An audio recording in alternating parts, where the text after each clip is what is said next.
Did you know? Cloud's trademark Buster Sword was originally planned to appear in Final Fantasy X and was going to be an equipable weapon for Tidus. The sword is still in the game's code and can be put back into the game by hacking. When Tidus swings the sword, he attacks with the blunt side of the sword, similar to Angel Healui and Zack Fair, the previous owners of the sword before Cloud. There's also a fairly unknown detail about Cloud's use of the Buster Sword. Some design documents show that the brace between the 3 straps on his back is also a magnet that keeps the sword in place. Design documents also reveal that Cloud's hair was originally going to be slicked back and black rather than spiky and blonde. This was meant to show a contrast between Cloud and Final Fantasy VII antagonist Sephiroth, whose hair was bright silver and flowing. This slicked back look was also planned to reduce the amount of polygons in Cloud's model, as the developers were uncertain about the power of the upcoming 3D consoles. This unused design for Cloud appears to have inspired Zack Fair's design. Zack has multiple connections with Cloud, and was one of the last characters in the game to be designed by Tetsuya Nomura. Similar changes happened to Final Fantasy X's Tidus. Beta footage of the game shows Tidus with black hair.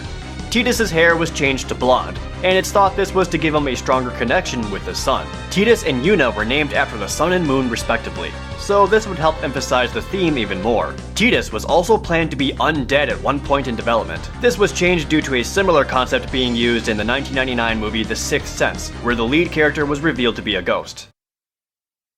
Although Final Fantasy games usually stand on their own and each game has an unconnected story, the worlds of Final Fantasy VII and Final Fantasy X actually take place in the same universe and on the same timeline. In Final Fantasy X-2, the characters Shinra and Rin discuss the potential of using the Far Plane, which is essentially a resting place for the dead, as an energy source. Shinra then speculates that the technology needed to refine the Far Plane's energy wouldn't exist for many years. In the Final Fantasy X-2 Ultimania guide, series writer Kazushige Nojima stated that Rin would later fund Shinra's efforts to refine energy from the Far Plane, but the experiments failed. Shinra's descendants would then travel to Final Fantasy VII's planet, Gaia, 1,000 years after the events of Final Fantasy X-2, when space travel was possible. They would go on to found the Shinra Electric Power Company, and set in motion the events leading up to Final Fantasy VII. Kefka Palazzo's iconic laugh featured in Final Fantasy VI can be found in Final Fantasy VII. If the player goes to the Ghost Square at the Gold Saucer and interacts with the Green Pumpkin, a slightly altered version of Kefka's laugh will play.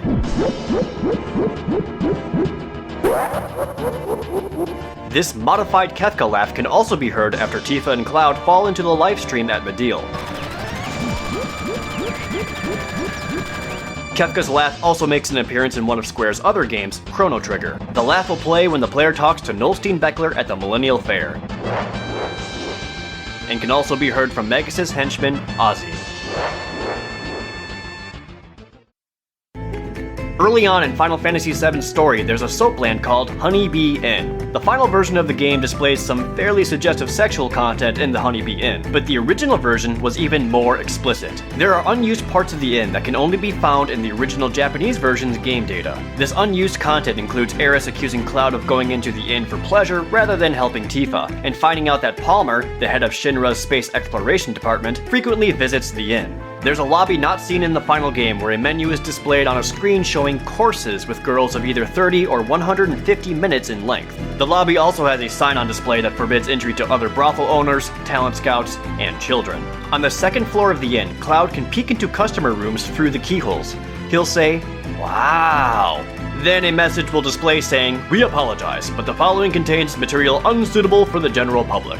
In the waiting room, you can talk to a man who gives you what he believes to be Tifa's underwear. He claims they're the real thing, explaining that he took them from the clothesline behind Tifa's shop in 7th Heaven. Inspecting these mystery panties states that they have a childish design, suggesting they aren't Tifa's, but Marlene's. Marlene is the young adopted daughter of Barrett, and is looked after by Tifa. While we're on the subject of the Honeybee Inn, in the final version of the game, if you look into one of the occupied rooms through a keyhole, you can actually see a mini Kate Sith inside, jumping up and down in a bathtub. Another one of Final Fantasy VII's secrets went unknown for about 8 years. This secret is that the inscription on Jenova's helmet is a reference to the real world, and reads, "Made in Hong Kong, all rights reserved 1996, Square Company Limited."